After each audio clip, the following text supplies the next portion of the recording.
Hey guys, module 3 में हम सीखेंगे बेसिक्स ऑफ इन्वेस्टिंग। आप इन्वेस्टिंग स्टार्ट कैसे कर सकते हो। आपने अपना फर्स्ट डीमैट अकाउंट बना लिया है तो अब क्या करना है। अब आप बोलोगे कि मेरी एज है 18, मेरी एज है 20, मेरी एज है 24, अब क्या करना है डीमैट अकाउंट के साथ। फर्स्ट थिंग, आपको इन्वेस्टिंग के ऊपर ध्यान देनी है। इन्वेस्टिंग कैसे करना, कहाँ करना, हम आज इस मॉड्यूल में सीखेंगे। मैं सबसे पहले आपको बताना चाहता हूँ कि दो तरह की चीजें होती है इस इंडियन मार्केट, यूएस मार्केट, हर जगह। फर्स्ट चीज होती है ट्रेडिंग, सेकंड चीज होती है इन्वेस्टिंग। अब आपको अपना मोड ऑफ इन्वेस्टिंग या फिर ट्रेडिंग चूज करना है एंड आप किस में परस्यू करना चाहते हैं, वो आपके ऊपर है। आप इस पूरे कोर्स को देखिए एंड उसके बाद डिसीजन बनाइए कि आपको किस सेक्टर में चालू करना है अपना एसेट बिल्डिंग, इन्वेस्टिंग या फिर ट्रेडिंग का जर्नी। तो मैं पहले आपको बताता हूँ इन्वेस्टिंग एंड ट्रेडिंग के बीच का डिफरेंस क्या होता है। इन्वेस्टिंग मेनली हम सोचते हैं कि 1 से 10 years, 10 to 20 years, 20 to 30 years, 30 to 40 years अपने जनरेशन आने के लिए हम उसको इन्वेस्टिंग बोलते हैं। एक एग्जाम्पल के साथ समझ लेते हैं। अगर आप कोई एक प्लॉट ले रहे हो 1000 स्क्वायर फीट का, जो आपको पड़ा 1 लाख रुपए में, 10 साल हो गए, एक डेकेड हो गए, 2 डेकेड हो गए, 20 साल हो गए, उसके बाद उसकी प्राइस ऑब्वियसली बढ़ना है। तो फिर वो एक इन्वेस्टमेंट, एज ए इन्वेस्टमेंट आपने रखा था अपने फ्यूचर जनरेशन के लिए, ताकि अब वो जब 1 लाख का प्लॉट अभी 20 लाख का हो गया तो आप बेच पाओ। तो एज ए इन्वेस्टमेंट वैसे रहता है। स्टॉक मार्केट्स में भी सेम है। एक बेस्ट स्टॉक पकड़ लीजिए आप, अगर आप विप्रो के स्टॉक में या फिर टाइटन के स्टॉक में 20 साल पहले इन्वेस्ट करते थे तो आज आप करोड़पति रहते थे। ये तो आपने बहुत सारे चीज सुना होगा, पर ये रियल है। आप करोड़पति बन सकते थे क्योंकि आपने एक इन्वेस्टमेंट करके रखा था प्रायर डेज में अपने फ्यूचर सेल्फ के लिए या फिर फ्यूचर जनरेशन के लिए। ये होता है इन्वेस्टिंग। ट्रेडिंग एक शॉर्ट टर्म गेम है।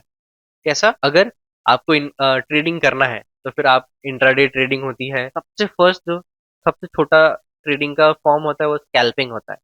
स्कैल्पिंग के बाद आता है इंट्राडे, उसके बाद आता है स्विंग ट्रेडिंग, उसके बाद आता है पोजिशनल ट्रेडिंग।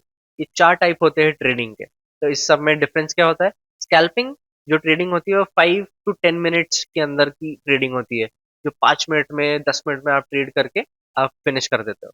जो इंट्राडे होता है, जब भी पूरा मार्केट चालू है, जैसे अपना इंडियन मार्केट जो 9:15 से 3:30 तक चालू रहता है, आप उसके बीच में ट्रेड करते हो। जो भी अपॉर्चुनिटी आपको मिलती है तो फिर उसको बोलते हैं इंट्राडे ट्रेडिंग। थर्ड होती है स्विंग ट्रेडिंग, जो आप वीकली होल्डिंग पे रखते हो। जैसे कि आज खरीदा, कल या परसों जब आपका टारगेट हिट हो गया तो फिर आप बेच दे रहे हो। अगर आपको लगता है कि अच्छा प्रॉफिट बन गया तो फिर आप बेच रहे हो, तो उसको बोलते हैं swing trading. Fourth type of trading में पोजिशनल ट्रेडिंग, जो 1 साल, 2 साल, 3 साल तक के आप पोजिशन होल्ड करके रखते हो, ताकि जो आपका गोल है, जितना आपको लगता है कि ये जा सकता था, प्रॉफिट हो चुका है मुझको, तो फिर आप वहां से निकाल लेते। इन सब में इन्वेस्टमेंट भी अलग अलग लगता है। अगर मैं इन्वेस्टमेंट अमाउंट कैपिटल की बात करूं मेनली, तो स्विंग ट्रेडिंग में आप अगर 1 लाख रुपए से भी आते हो मार्केट में तो आपको लेवरेज मिल जाता है 5x का। तो 1 लाख जो है आपको 5 lakhs बन जाते हैं। कोई भी ब्रोकर यूज कीजिए, ग्रो, अपस्टॉक, तो आप उससे स्कैल्पिंग एंड इंट्राडे कर सकते हो।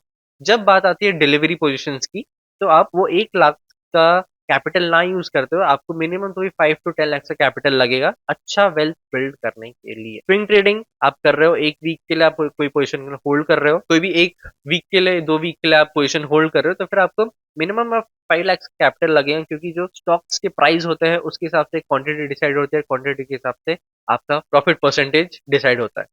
तो अगर आपके पास ज्यादा कैपिटल है तो फिर आप एक ज्यादा प्रॉफिट परसेंटेज, ज्यादा कैपिटल प्रॉफिट बुक कर सकते हो। अगर आपके पास कम कैपिटल है तो फिर आप कम प्रॉफिट जनरेट कर सकते हो। अभी हमने देखा इन्वेस्टिंग एंड ट्रेडिंग का डिफरेंस। अभी हम देखेंगे कंपाउंडिंग क्या होती है, स्टॉक मार्केट में कंपाउंडिंग काम कैसे करती है एंड क्या होती है कंपाउंडिंग। जैसे आपको सिंपल इंटरेस्ट पता है, 100 रुपए मैंने एक जन से लिया 10% के ब्याज से, तो फिर उसको 10 रुपए मुझे हर मंथ देना है।